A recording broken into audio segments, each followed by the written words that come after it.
Legal cases we are following in this week's Burden of Proof. The family of late rapper Tupac Shakur has hired a team of investigators to look into what they say is a link between Sean Diddy Combs and the murder of the hip-hop star in 1996. Breaking news right now related to music mogul Sean Diddy Combs. Major new allegations today. Assault and exploitation by Combs. For the first time, we are hearing about victims who say they were minors when they were allegedly assaulted by the music star. The youngest allegedly just 9 years old. The allegations were revealed today by attorneys representing more than 100 alleged victims who are preparing to sue. Why were you on, and he's dead now, but they have to explain why did he was able to get some publishing money or some kind of deal off the sale of Black Ground Records, and they put him as Tank manager or Tank something for Tank, this, that, and the third. Why did they do that? Yeah, I got you. And when you say check, right, just to get some clarity for the people that don't know what you're talking about, you talking about the $1 million check, right, that they put on Tupac to get him killed, the hit? Yeah.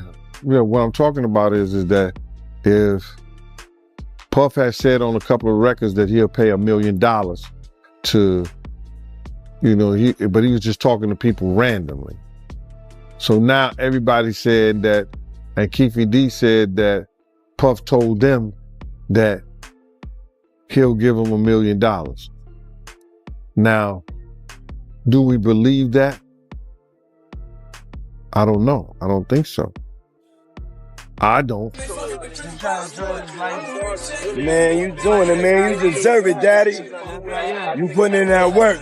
Bring in former federal prosecutor and president of West Coast Trial Lawyers, Nima Rahmani. Nima, thank you for joining us again on this Sunday. I want to begin with what so many people are talking about, this Tupac investigation, the family of the hip-hop megastar alleging that Diddy may have had something to do with his murder in 1996. They've hired a powerhouse attorney, a team of investigators. What do you make of this?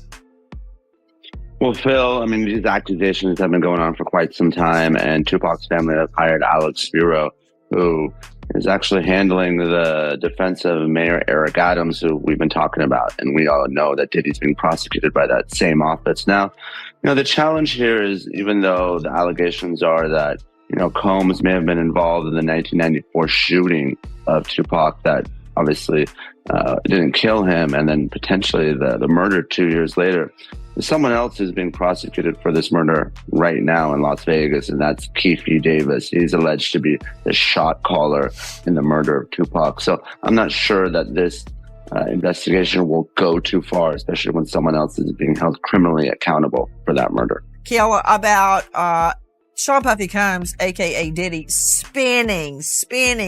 I mean, this guy is a master promoter, okay?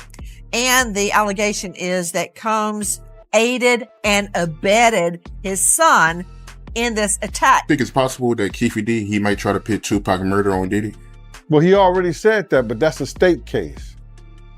You understand? If the state proves their case, they have to show it to the prosecutor, and the prosecutor, he could charge Diddy with that, but it has to be evidence that could be proven in the court of law. So by Keefe D saying that, it doesn't make a bit of difference. They gotta have proof. Where's the gun? Where's the tape that said Diddy said he said that? Where's the witnesses? Keefe D? Oh no. Keefe D is a gangster. Keefe D is a gang member.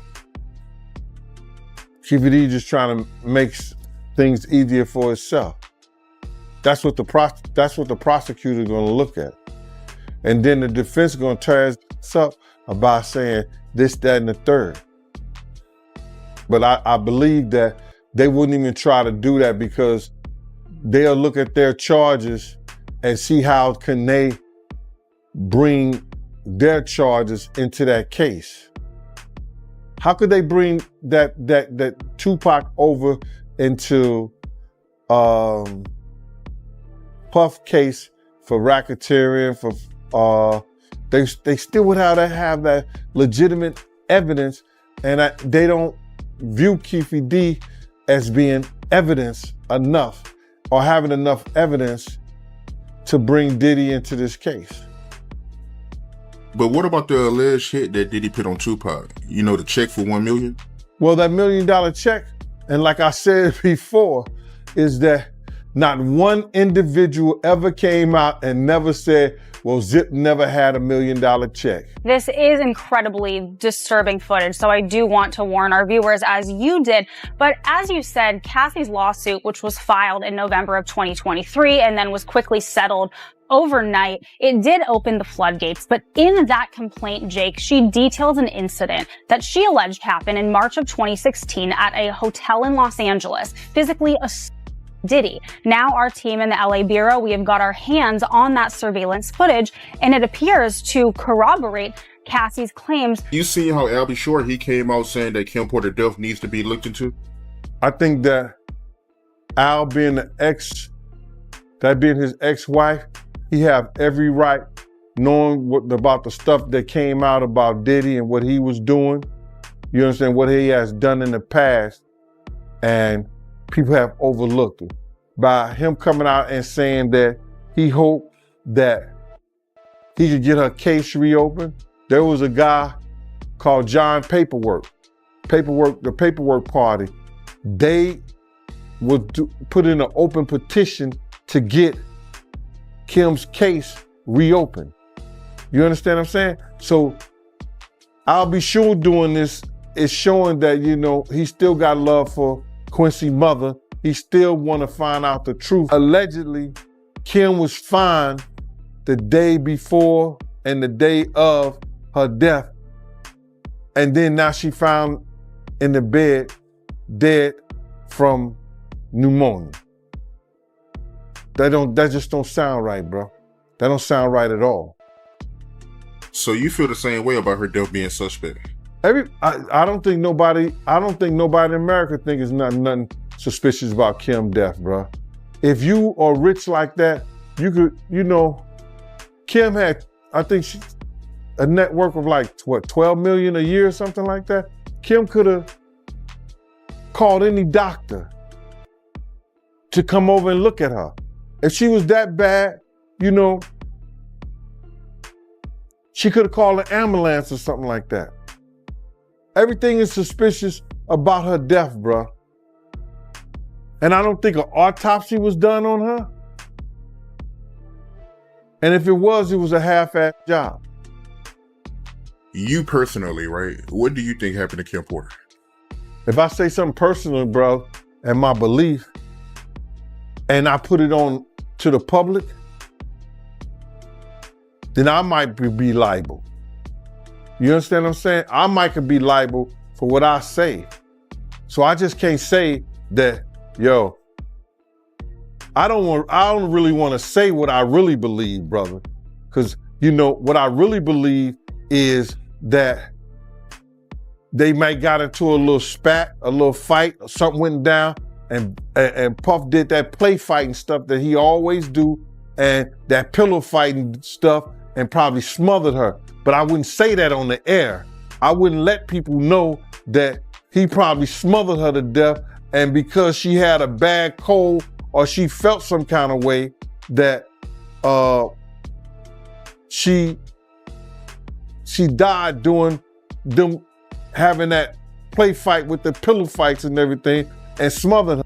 You looking around like, damn, like a lot of guys kissing each other in here, man. You feel me? What y'all do is y'all business. So you've been to a party and seen this? Oh, I've seen it firsthand, multiple times. Man. I've seen Dwight Howard in a pink dress, bro. What? I've seen Dwight Howard in a pink dress with two other trans ladies in dresses. They all the same height at a Diddy party. Nice apartment, had a maid, had a babysitter, treated her like a queen on the outside. On the inside, she was subjected to doing all the nasty, all the freaky things with other people that he wanted her to do. But I didn't see no complaints. So that's how it was. She was very spoiled, but it came with the abuse. It came with the abuse so bad that, like I said, she had to take a corkscrew and split his wrist open that led to his drug abuse. Because when she split his wrist open, he had so much pain, I guess, in that wrist, he never got off those opiates. He never got off the drug for his wrist. You know, you got reports, you got other bodyguards that said that they saw him punch her in the eye, give her a black eye. Got other bodyguards said that he broke her nose. People got to understand that Puff had about six bodyguards. Big Gene had him on Saturdays and Sundays. And at nighttime when, you know, he'll get mad at some bodyguards because they ain't doing what they supposed to do or what he say he do the way like that. And I'll get a call in the middle of the night, yo, Puff them at this club, Gene. He wanna know, can you come down? Or whatever, this, that, and the third. It used to happen like that sometimes. A new civil lawsuit claims Sean Diddy Combs repeatedly passed off dancer and adult film actress Adria English to be by partygoers during events at his New York and Miami houses between 2006 and 2009. You've said that you've been contacted regarding the sale of one of the Diddy freak-off tapes, and that it features a very high-profile celebrity. What can you tell us about that? So actually, I recently was contacted by one of my business partners who's also an attorney, who said to me, well, why are we not writing the demand letter to try to do the catch and kill? And I said, well, if you want to do it, then I'll connect you and you can essentially do it. He was also concerned about wanting to protect the other person who was in the film, mainly because I've known about this for about 3.5 weeks to about a month. I've been communicating with these people who purport to have that videotape. And it wasn't until Thursday night that they outright said, can you write on your letterhead a letter to the individual who's also in the tape and see if they're interested in a catch and kill? And is that something we'll give you X amount of percentage of it? And at the time I was like, I don't think I want to be involved in this, but I hadn't had time to process. But the other attorney I'm speaking of, he's pretty much been in the know the entire time since I first got contacted by these individuals with the tape. And we're pursuing now a meeting with the three of us for us to broker, I guess, a situation where we'll have certain guarantees that once we make the representations to the person in the tape, that we have some level of assurances that this is a valid tape. And just to be clear, two thoughts about this. One, is it a household name that we're talking about here? And secondly, are they engaged in any criminality from what you understand? Household name, very much so. More of a household name than Mr. Combs. Wow, and really? Criminality, they are engaged in pornography. They're not doing anything illegal per se. I can't say that well, I'll say this. My concern was that I could not verify the age of the individual. And so that was my concern about not having anything sent to me and viewing it in the way that I did via stills, via FaceTime video. So I didn't want to have anything in my phone because my issue is we can't determine if this person is 17 to... You drinking, Chloe? No. You have to get these margaritas out of here. Why aren't you drinking? Yeah, but last night. She didn't go to bed. I haven't been to bed yet. You haven't? I want to be Chloe when I grow up, Court. Oh, you're just so little. Like, my balls are just going... I got on a plane at 5:30 a.m. Go to this party. I think half the people there were butt naked. You would have loved it. Hired some pretty heavy hitters to join his defense team. Is it significant to you at all that he added a well-established death penalty attorney into his case, that being Anthony Rico? Certainly, he's not charged with any crimes that expose him to the death penalty. But anytime anybody is charged with a crime, especially somebody with significant money, they're going to hire established attorneys with experience, and they're going to hire a team of attorneys. And he also added Sam Bankman-Fried's attorney, that being Alexandra Shapiro. What do you make of that addition to his team, given she's still representing Sam Bankman-Fried and he's reportedly housed in the same unit as Diddy? You know, that's actually not all that surprising. Oftentimes, defendants will speak to other defendants. They'll have exposure to other defendants while in custody, and will sometimes, by recommendation of other defendants, hire an attorney that is representing one of them. You know why Puff's parties are so cool, man? Because you can't get into the party. It doesn't matter what the is going on in the party. Nothing cool is going on in the party. It's a party. But you can't, for some fucking reason, at his party, you can't get into his party. So now what do you want to do? Get into that man's party and see what the fuck all the hubbub's about. So right now, I have a do not fucking enter sign on my machine gun. The entertainment business is always a hive of gossip, drama, and major behind-the-scenes disputes. But what's going on with Diddy at the moment is far more significant than any rumors we've heard in a long time. This time, real people are coming forward with serious claims, not just whispers.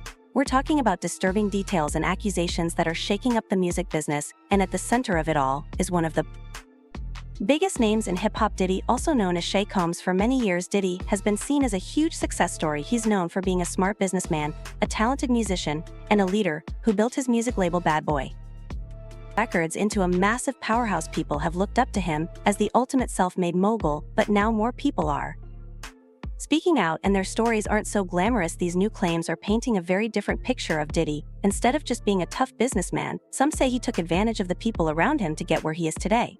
Now, the question everyone is asking isn't just about how Diddy became so successful. People are starting to wonder what was the real cost of his rise to fame, and how many lives were hurt because of his actions along the way. Makes this even more shocking is how serious the accusations are. It's not just about bad business deals or contracts anymore. Some people are saying that Diddy created toxic or unhealthy environments for those who worked with him. These are the kinds of things that can really hurt a person emotionally and mentally, and it's not just about business either. People are sharing stories about how Diddy may have used his power to control people in his personal life too. That's a big deal. Many of the individuals who are now coming out were once close collaborators of Diddy. They were in his inner circle and assisted him in building his empire. These were his pals, associates, and supporters, yet they are now telling a far more sinister tale. Some say Diddy mistreated them or used manipulation to obtain what he wanted. This is a significant departure from their previous assessments of him. What worries me the most about this scandal is the possible damage Diddy's actions may have had on people's mental health. Because of his influence in the music business, some people felt unable to leave their jobs or relationships with him. They feared that if they attempted to leave, they would be blacklisted or prevented from ever working in the business again. These are accounts of people who felt stuck in situations from which they were unable to escape. The people speaking forward aren't just any old people. They were close to Diddy for a long time. They worked and partied with him, and they assisted him in building the empire for which he is famous. Now, however, they are revealing what actually happened behind the scenes. The public's impression of Diddy as glossy and attractive may be concealing a much darker reality. The story doesn't end there as more people come forward and we learn more about what went on. Some are even saying that Diddy's impact reached into their personal lives in ways that are deeply upsetting. It's been suggested that some people felt psychologically manipulated, as if they were just tools for Diddy Ed to further his business and personal goals. It's not just about business anymore, it's about trust and loyalty, and how Diddy may have twisted those values to control the people closest to him. It's becoming clear that this might not be just one or two people's experience. Many voices are speaking out now, and their stories are similar.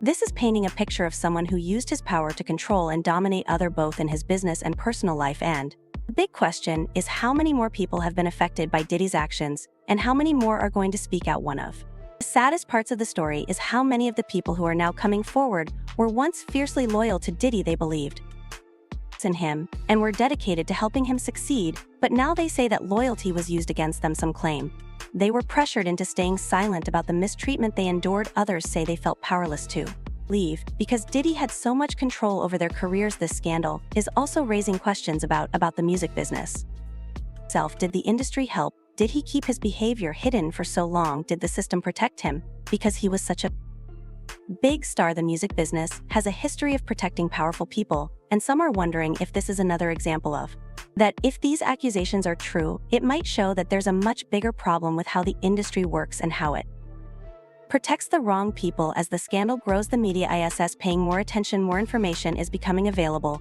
and more people are speaking up. Diddy, who has always been quite adept at managing his public image, appears to be losing control over the narrative. In fact, the question isn't whether this would harm Diddy's career, rather, it already has. How severe the harm will be, and whether he can recover from it, are the real questions. Public perception is rapidly changing. For years, Diddy has been viewed as an icon who transformed hip-hop culture and modern music, but in light of these new charges, even his most ardent fans are beginning to question what his legacy will entail. This is because power is about more than just one person's deeds. Big question on everyone's mind right now is, will someone as powerful as Diddy be held responsible for what he's done, or will he get away with it because of his wealth and status? The Hashem 2 movement and other similar movements have shown that even the most powerful people can be taken down by those they've hurt. But Diddy's case feels different because he's been seen as untouchable for so long that people are starting to wonder if justice will really be served. On the one hand, in response to all of this, Diddy has been very silent thus far. He has made comments that don't directly address the charges and has issued evasive denials, but people expect truthful answers in the modern world. The more he stays silent and avoids answering the charges directly, the worse things get for him. His quietness is raising people's suspicions. This could even lead to more people being thrust into the spotlight, people who may have known what was going on but chose to stay silent, as other celebrities and prominent figures in the industry, some of whom were close to Diddy, are beginning to distance themselves from him. The music business, which has a reputation for being a boy club, may finally be facing for Diddy. However, this is more than simply negative press, it's a problem with the potential to destroy his career. These charges might permanently harm his name, which once stood for success, money, and innovation. We still have a lot to learn as this story grows, so stay tuned, because it's far from over. What do you think will happen to Diddy's empire? Is this the end of an era? Let me know in the comments below. If you want to stay updated on all the latest star news and drama, don't forget to like this video, hit the subscribe button, and turn on the notification bell so you never miss a thing. For years, he controlled the story of his life and work, but now that story is being taken away from him as more people come forward to share their truth.